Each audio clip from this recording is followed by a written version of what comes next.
Hello class, this is the video solution for number 2 on rotation quiz 3. Alright, I'll read it first. A door has a rotational inertia of 30 kilogram meters squared. You apply a perpendicular force of 20 newtons to the edge of the door, which is 1 meter from the hinge. Meanwhile, the hinges exert 5 newton meters of frictional torque to oppose your push. What will the angular acceleration be? Also, what will the tangential acceleration be? Alright, let's get started by just drawing a picture. This is going to be my door. It's not a beautiful door, but it's good to just start with that picture. Draw any forces. We know there's going to be this force. We'll call this F1, and it's 20 newtons.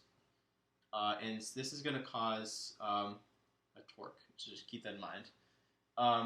It looks like this should be 1 meter away, so we'll call this R equals 1 meter. R is like the distance away from the axis of rotation. And then we also know that there's going to be a frictional torque, just like how this applied force causes a torque. The friction in the hinges causes a torque too, and that's going to be this small torque of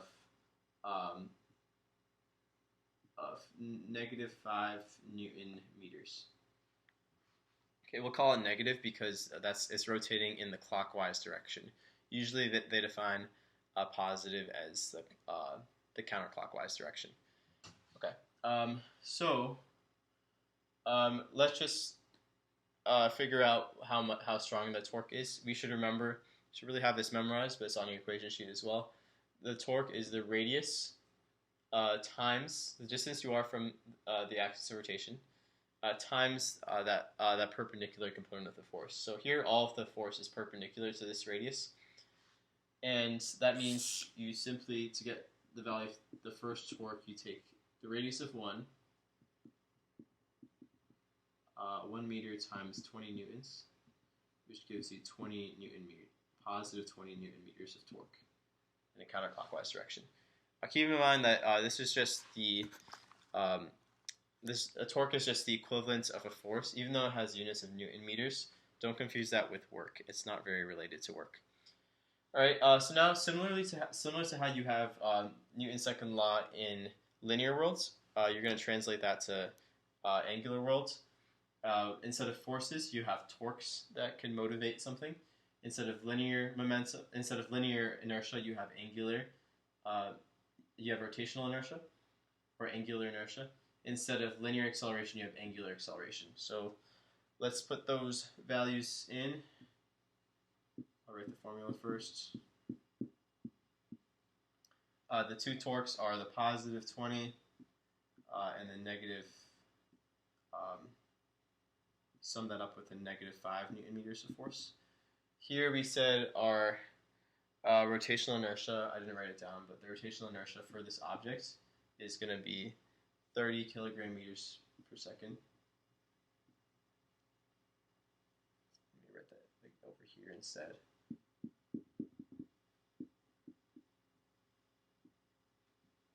So we'll plug that in, and then you solve for acceleration, for angular acceleration.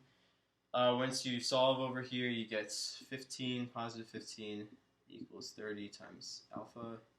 Alpha is equal to 0.5 radians per second. Okay. So that's the first answer. Remember that radians, we have this angular acceleration, which is true for any circle. You could have a circle with an angular acceleration like this, or like a longer circle with the same angular acceleration.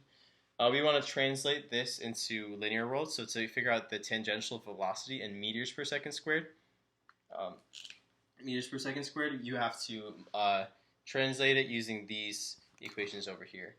In the past, we've translated arc length is equal to the radius times the change in angular displacement. Linear velocity was the radius times the angular velocity. Tangential acceleration is the radius times the angular acceleration. So let's just apply that formula. We'll have A tangential, which means perpendicular to the radius. And this perpendicular to the radius, which is also like you pretend there's a line touching the circle. You take that and you multiply by the radius, which is 1, times alpha, which is 0.5.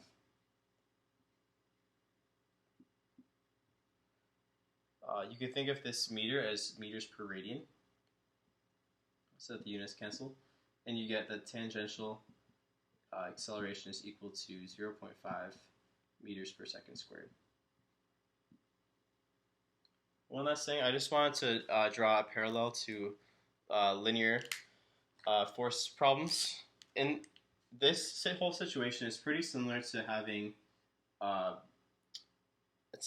something like 30 kilograms instead of 30 kilogram meters squared.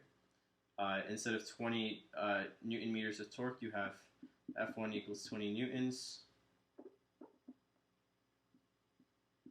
Instead of this frictional torque of -5, you have a force in the opposite direction of -5 newtons. And then you could solve for acceleration like that. I just wanted to show you the linear analog of this kind of problem. All right, please email me if you have any questions on this. Good luck with the retake.